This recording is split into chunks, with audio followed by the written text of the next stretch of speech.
melarang impor pakaian bekas ini karena Menteri Perdagangan kembali menegaskan larangan impor pakaian bekas. Pasalnya impor pakaian bekas sudah menguasai 31. Polri, Jenderal Listio Sigit Prabowo menegaskan akan menindak tegas pelaku penyelundupan impor pakaian bekas atau thrift. Bea Cukai telah menerapkan aturan pembatasan barang impor bawaan penumpang perjalanan dari luar negeri sejak 10 Maret lalu. Sejumlah barang impor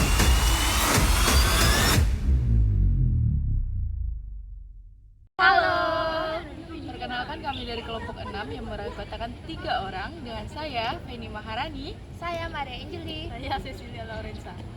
akan menjelaskan tentang larangan dan pembatasan dalam kepabean dan cukai.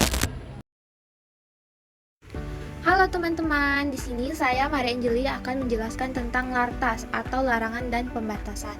Nah, sebelum itu saya akan menjelaskan dulu tentang fungsi utama aparat pabean. Nah, di sini fungsi utama aparat pabean adalah memberikan perlindungan kepada masyarakat dari barang-barang yang dapat merusak tatanan kehidupan masyarakat, baik itu fisik maupun mental.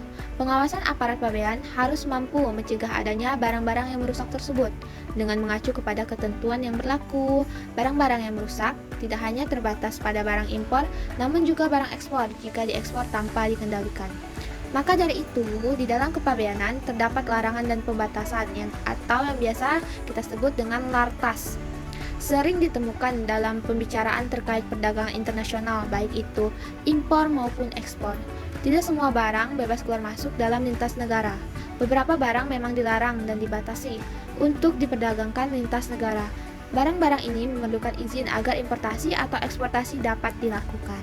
Tidak semua barang terkena lartas. Ada juga barang bebas lartas yang artinya tidak memerlukan izin untuk diimpor maupun diekspor. Barang yang terkena lartas pun dalam hal tertentu bisa mendapatkan pengecualian.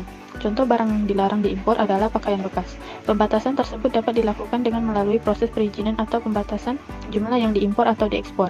Contoh barang yang dibatasi impornya adalah minuman mengandung alkohol, di mana alkohol hanya dapat diimpor setelah mendapatkan izin impor dari instansi terkait.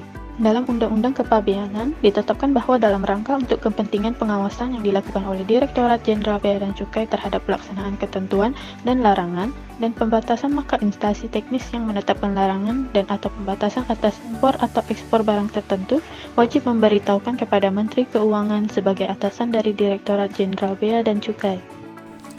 Barang yang dilarang atau dibatasi yang tidak memenuhi syarat untuk diekspor atau diimpor, jika telah diberitahukan dalam pemberitahuan pabean, maka atas permintaan yang bersangkutan, barang tersebut dapat dibatalkan ekspornya, diekspor kembali atau dimusnahkan. Barang yang dilarang atau dibatasi untuk diimpor atau diekspor yang tidak diberitahukan atau diberitahukan secara tidak benar, dinyatakan sebagai barang dikuasai negara. Namun, tidak semua barang dimaksud yang harus menjadi barang dikuasai negara. Penyelesaian dapat berbeda dari ketentuan di atas, bila mana terdapat peraturan yang mengatur secara khusus penyelesaian barang tersebut. Demi keamanan, kepolisian juga melarang adanya importasi senjata api tanpa izin dari Polri. Di sisi lain, Kementerian Perdagangan Masyarakat, barang harus berstandarisasi SNI. Begitu juga instansi lainnya, sesuai tugas dan fungsinya masing-masing mengeluarkan peraturan yang kadang bersentuhan dengan pemasukan dan pengeluaran barang.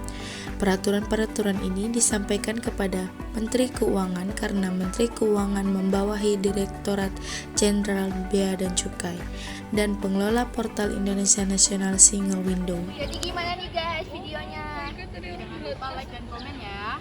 Bye!